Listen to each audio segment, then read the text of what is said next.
ఈరోజు పెద్దతోములం గ్రామంలో అనేక అభివృద్ధి కార్యక్రమాలు ప్రారంభించడానికి వచ్చాను. ఊరు మొదట్లోనే కొత్తగా ఓ రోడ్డు నిర్మిస్తూ ఉన్నాం. సుమారుగా 15 లక్షల రూపాయలతో 2 రోడ్లు నిర్మిస్తూ ఉన్నాం. అలాగే ఇక్కడ హై స్కూలుకు సంబంధించిన ప్రధానమంత్రి శ్రీ అనే పథకం, అంటే ఉన్నటువంటి హై స్కూళ్ళని అప్గ్రేడ్ చేయడము, అదనంగా వసతులు కల్పించడం. 3 రూములు, ఒకటి కంప్యూటర్ రూము, 2 క్లాస్ రూమ్స్ నేరుగా ప్రధానమంత్రి పథకం కింద ఇక్కడ అప్లై చేస్తే వచ్చినాయి. ఈ పథకం కింద రాష్ట్ర వ్యాప్తంగా చాలా స్కూళ్ళకి నిధులు వచ్చినాయి.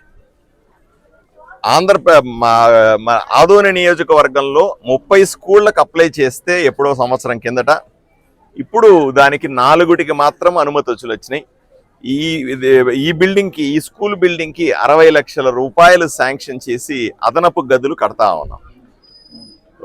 నేను ఎంఈఓ గారిని అడుగుతా ఉన్నాను, అలా మిగతా వాళ్ళని కూడా అడుగుతా ఉన్నాను. విద్యాశాఖ అధికారులు దయచేసి అన్ని స్కూళ్ళకు, మిగతా 30 స్కూళ్లకు ప్రపోజల్స్ తయారు చేయండి. నెక్స్ట్ సెట్లో ఇంకొక సంవత్సరానికి మళ్ళీ కూడా ప్రధానమంత్రి దగ్గర నుంచి నిధులు వచ్చే అవకాశం ఉంది. ఈసారి 4 స్కూళ్ళకు కాకుండా 30 స్కూళ్లకు ఎలా తేవాలనేది నేను ప్రయత్నం చేస్తానని రిక్వెస్ట్ చేశాను.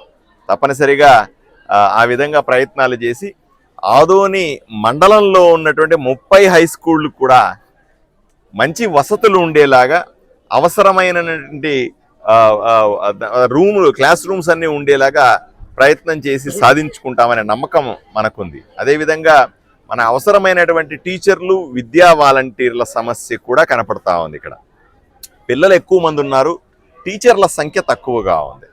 దీన్ని సరిచేయడానికి కూడా ప్రపోజల్స్ రెడీ చేసుకుంటాను. ఈ నెలాఖరిలో అసెంబ్లీ ఉంటుంది, ముఖ్యమంత్రి గారిని కలుస్తాను. అత్యధికంగా డిమాండు కర్నూలు జిల్లాలో ఉంది, మరీ ముఖ్యంగా పశ్చిమ మండలాల్లో ఉంది. నా ఇంట్రెస్ట్ ముఖ్యంగా ఆదోనిలో ఉంది. సో ఆదోనిలో అత్యధికంగా విద్యా వాలంటీర్లను పెట్టుకొని మన బిడ్డలకు బ్రహ్మాండమైన చదువు చెప్పించుకోవాలనే కోరిక ఉంది నాకు. తప్పనిసరిగా ఈ విషయంలో కూడా సాధించుకుంటామనే నమ్మకం ఉంది.